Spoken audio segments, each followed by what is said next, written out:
25 अप्रैल world malaria day. Theme क्या है? री इन्वेस्ट, री इमेजिन, री इग्नाइट मत zero malaria. Hello friends, zero malaria is it possible? जगह जगह कंस्ट्रक्शन चालू है, काफी गड्ढों में पानी भरा हुआ है। शायद मलेरिया के पेशेंट, डेंगू के पेशेंट भी शुरू हो गए होंगे। क्या बोला है? Zero malaria starts with me, यानी खुद से शुरुआत। खुद को प्रोटेक्ट करो, खुद के आजू बाजू की जगह को भी प्रोटेक्ट करो। अभी तो क्या है, वैक्सीन भी निकल रही है और मैंने सुना है कि आजकल ऐसी भी मेथड निकली है कि मॉस्किटो भी नहीं मरेगा, मलेरिया भी नहीं होएगा। बहुत ही इंटरेस्टिंग। इतनी इंटरेस्टिंग चीज़ें बताने के लिए मेरे साथ है डॉक्टर आशीष बोत्रा। मेरे सामने अभी है डॉक्टर आशीष Botra, global diagnostic, doctor बोत्रास clinic के प्रोप्रिएटर। वो आपको जीरो मलेरिया पॉसिबल है क्या, उसके बारे में बताएंगे। ज़ीरो मलेरिया यानी शून्य मलेरिया। शून्य मलेरिया क्या है? शून्य मलेरिया का स्लोगन है zero malaria begins with me. अगर मैं केयर लेता हूँ और मुझे मलेरिया नहीं होता तो मैं दूसरे लोगों को मलेरिया नहीं फैला सकता। कैसे? पर ये ज़ीरो मलेरिया क्या है? ज़ीरो मलेरिया एक प्रोजेक्ट है। ये प्रोजेक्ट में सारे वर्ल्ड लीडर्स एक साथ मिलके डिसाइड करते हैं कि मलेरिया को कैसे हराया जाए। इंडिया का ऐसा कोई भी स्टेट नहीं है जो मलेरिया फ्री है। और ये प्रॉब्लम तो दूसरी कंट्रीज़ में बहुत ज़्यादा है, जैसे कि अफ्रीकन।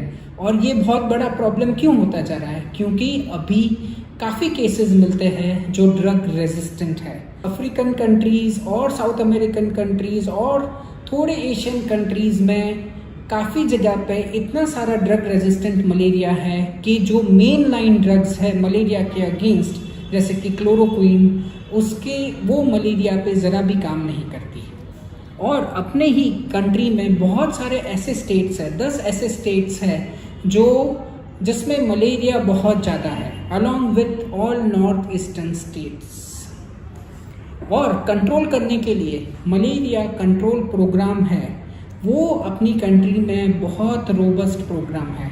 उसके लिए काफ़ी केमिकल्स हैं। उसको कंट्रोल करने के लिए जब बारिश का सीज़न या बहुत ज़्यादा मलेरिया प्रोन एरिया होता है तो उसमें फॉगिंग करते हैं, केमिकल फॉगिंग करते हैं, केमिकल्स स्प्रिंकल करते हैं और ऑयल या मिट्टी जैसे चीज़ यूज़ करते हैं। सेकेंड मेन चीज़ है कि एनवायरमेंटल कंट्रोल।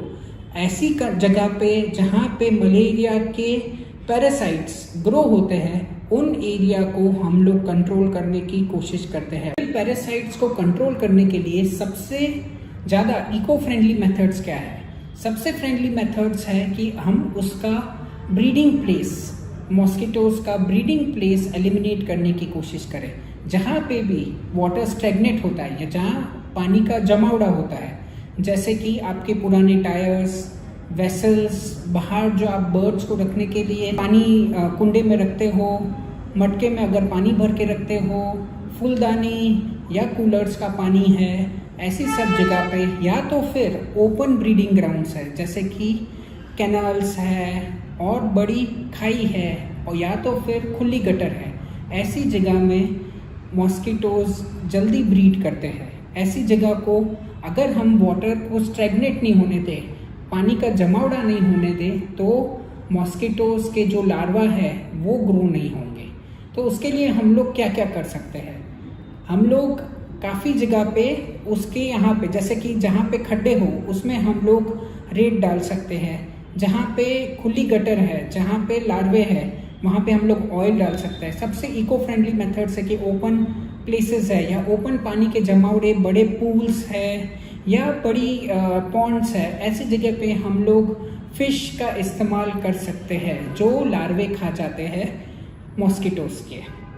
आजकल WHO ने एक वैक्सीन रिकमेंड की है जो अफ्रीका और साउथ अमेरिका में उसकी ट्रायल हो रही है। अगर वो सक्सेस रही तो इंडिया में भी हम मलेरिया के अगेंस्ट वैक्सीन यूज़ कर सकेंगे।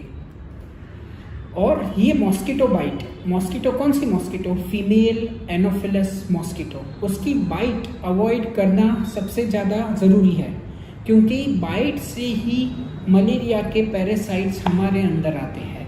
तो उसको कम करने के लिए क्या करना चाहिए? हम उसके लिए नेट्स, बेड के साइड पे नेट्स यूज़ कर सकते हैं जिससे मॉस्किटोज अंदर नहीं आए। खिड़की, दरवाजे इत्यादि पे मॉस्किटो जाली लगा सकते हैं। हम ये अपने ओडोमस जैसे इंसेक्टिसाइड या मॉस्किटो रिपेलेंट्स हाथ पे लगा सकते हैं। और हम लोग कॉइल्स, वेपराइज़र और दूसरी नेचुरल चीज़ों का भी इस्तेमाल करके मॉस्किटोज़ को बाहर रख सकते हैं। हम फुल स्लीव कपड़े पहन सकते हैं जहाँ पे मॉस्किटो ज़्यादा है और अपने आप को पूरा कवर्ड रख सकते हैं अच्छे से, जिससे मॉस्किटो बाइट के चांसेस थोड़े कम हो जाएंगे। इन शॉर्ट, हम लोग को सोर्स जहाँ पे मॉस्किटोज उगते हैं या ब्रीड करते हैं वो सोर्स को ख़त्म करना है। दूसरा, अगर मॉस्किटो है तो वो अपने को नहीं काटे, उसका हमें ध्यान रखना है। तीसरी चीज़, आजकल एक नया बैक्टीरिया आया है, उसका नाम है वुल्बेकिया। वुल्बेकिया प्रोजेक्ट अफ्रीका और साउथ अमेरिका में यूज़ किया गया था। ये बैक्टीरिया इंजेक्ट करते हैं या मॉस्किटोज़ के अंदर इंट्रोड्यूस करते हैं, वो एक वैक्सीन जैसा बन जाता है। इन शॉर्ट, मॉस्किटो के अंदर जो मलेरिया के अगेंस्ट प्रोटेक्ट करता है। ये देखा गया है कि सिर्फ मलेरिया नहीं, डेंगू जैसी बीमारी भी जिस जगह पे ये बैक्टीरिया यूज़ की गई थी वहाँ पे बहुत कम हो गई। हम लोग को इंसेक्टिसाइड, मॉस्किटो या मच्छर मारने की दवा, और दूसरा हमको मॉस्किटो से बाइट से बचना चाहिए, और तीसरा हमको अगर वैक्सीन आई तो वैक्सीन का इस्तेमाल करना चाहिए। हमको पूरी तैयारी करनी चाहिए और ऐसा काम करना चाहिए कि हम मलेरिया को बाय 2030 पूरी तरीके से एलिमिनेट कर दें। Thank you. आशीष भाई, आपने बहुत ही अच्छा बताया कि मलेरिया का रेजिस्टेंस दवाओं को हो रहा है, तो उसके कारण काफ़ी बार सीरियस पेशेंट हो जाते हैं, इवन डेथ तक हो जाती है, और उसके लिए ज़ीरो मलेरिया प्रोजेक्ट बहुत ही इम्पॉर्टेंट है। ये WHO और अपने इंडिया में भी बहुत अच्छा इनिशिएटिव है। थैंक यू आशीष भाई, थैंक यू ऑल।